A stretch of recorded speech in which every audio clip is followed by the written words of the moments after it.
Arsii gurmuu uummataatiin fi bal'ina qubsuma lafaatiin Oromoota biroo irraa kan caalu yoo ta'u sikkoo fi mandoo jedhamee bakka lamatti qoodama.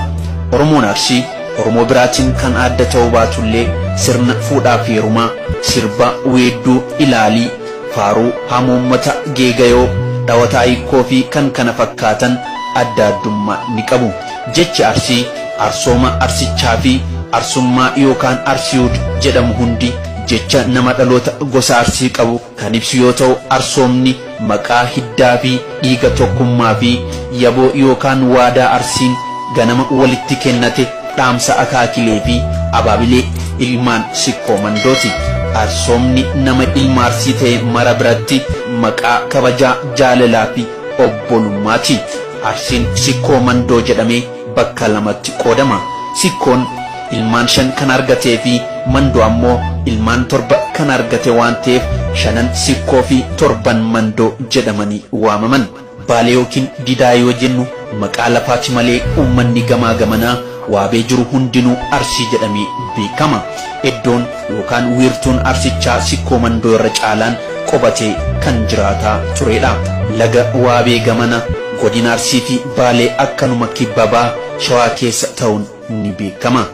Daangaan lafa qubsummaa Arsii gara uummata kibbaatiin Silxee, Marqoo, Alaabaa, Sidaama wajjin yoo ta'u gara biraatiin Gujii, Boorana, Ittuu, Aniyyaa, Karrayyuu, Tuulamaa fi Ogaadeeniin wal daangeessa. Arsiin kuni dikkoo isinitti fakkaatti namni hin beekne.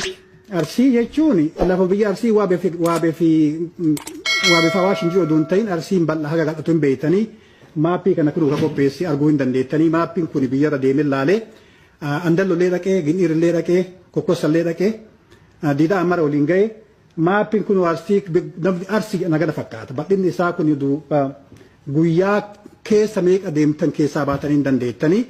Arsiin akkuma beektan bakka lamatti addaan qoodama seeratti duritti akka jedhan amma baay'illee hin jiru wanni sun. Arsiin yoo ta'e arsummaa ta'uu fi sikkootti galaa yookaan mandootti gala. Sikkisaa mandayyoo jedhan. Garuu maappilleen sirriitti addaan sirriitti hin baasu. Warri sikkisaa kun gara barii jira.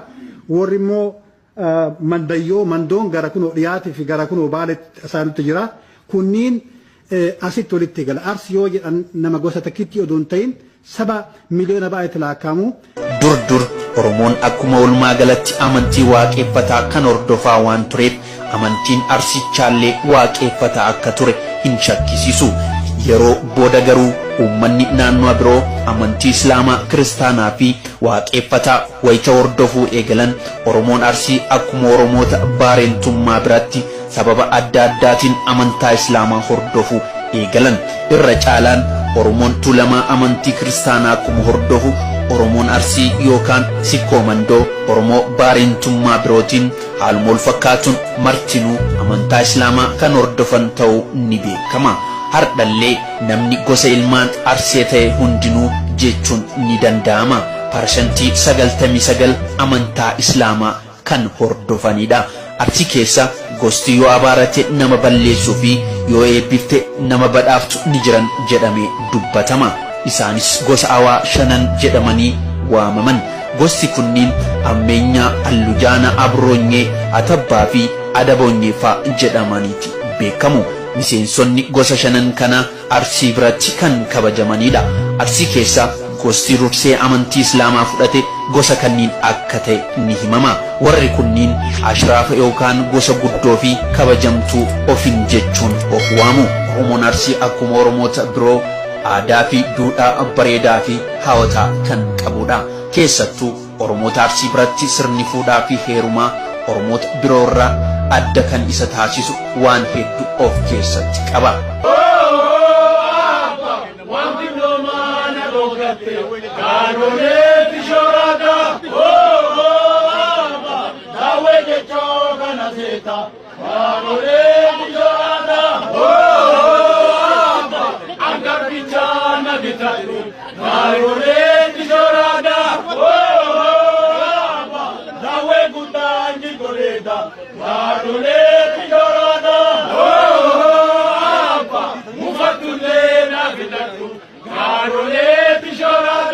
ummanni Arsii aadaa isaa keessatti mucaan dhiiraa gaafa fuudhee manaan galatu hamuummataan faarsamaa gara mana isaatitti fudhateetii gala.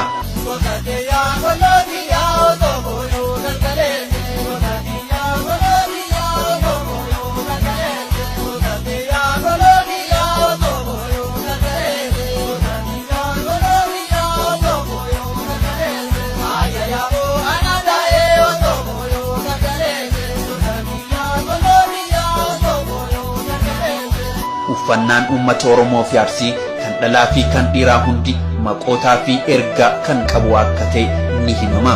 Kana malees sirbi weedduun faaruun ilaalii geegayoo fi dhawataa hiikoon uummata Oromoo Arsii biratti kan beekamudha.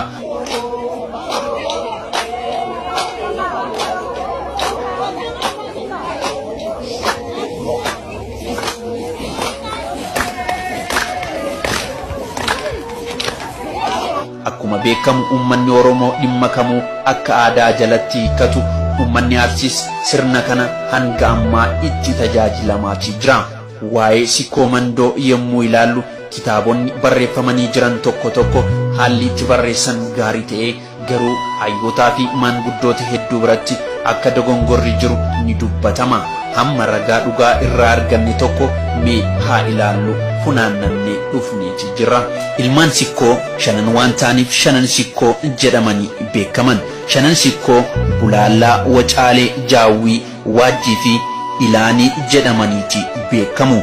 Bulaallaan jaarraa 11ffaa keessa laga Waabee ce'ee biyya Diidaa jedhamtu godina Arsii amma keessa qubate Bulaallaa jedhee moggaase jedhama.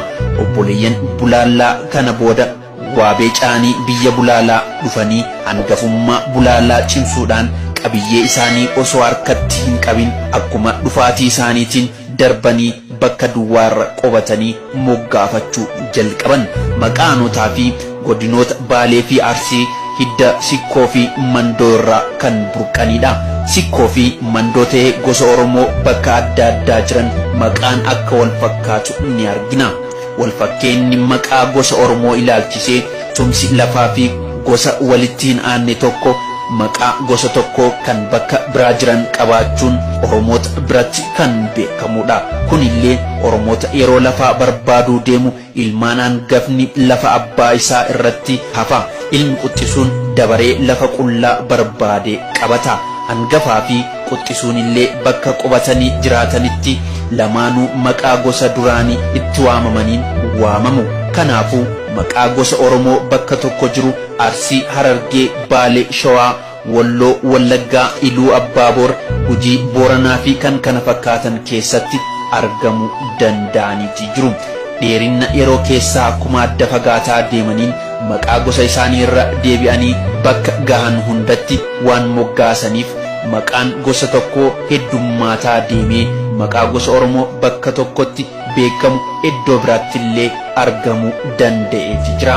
Fakkeenyaaf maqaa gosa Jaarsoo, Badii, Iluu, Jiddaa, Karrayyuu, Dawee, Raayyaa, Itayya, Soolee, Alii, Abboo, Waalee, Limmuu, Meettaa, Ittuu, Dullacha, Sirbaa, Amalamaa, Qarsaa, Galaan, Noolee, Xiyyoo, Hawwaxxuu, Oborraa jedhamuun godinoota Oromiyaa hedduu keessatti ni argamu.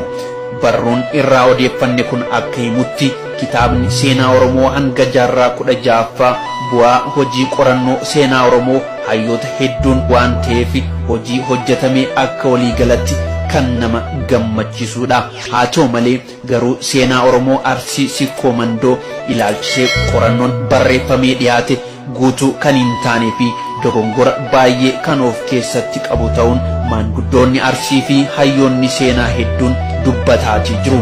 Dogongora hedduu keessaa tokko hidda dhaloota sikkoo mandoo keessa gosti baay'een kan hin barreeffamne yoo ta'u gosti hedduun ammoo bakka hin taanetti barreeffamaniiti jiru. Fakkeenyaaf seenaa Oromoo hanga jaarraa 16ffaa kan afaan Oromoon barreeffame gosti Raayyaa 33 jedhee afaan Ingilizitiin kan hiikame gosa Raayyaa Awwaraaraa fi ankaaba itti dabalee gosa 35 taasisaa. Kan afaan Amaaraatti hiikame ammoo gosti raayyaa 33 Jafaraa fi Manankaabaa jedhamuun itti dabalee Garooraa fi Hamid keessaa hambisa. Kitaabni afaan sadiiniitu biiroo tokkoon yeroo tokko kan maxxanfame ta'ullee dhimma tokko irratti sadiinuu waan garagaraa dubbatu.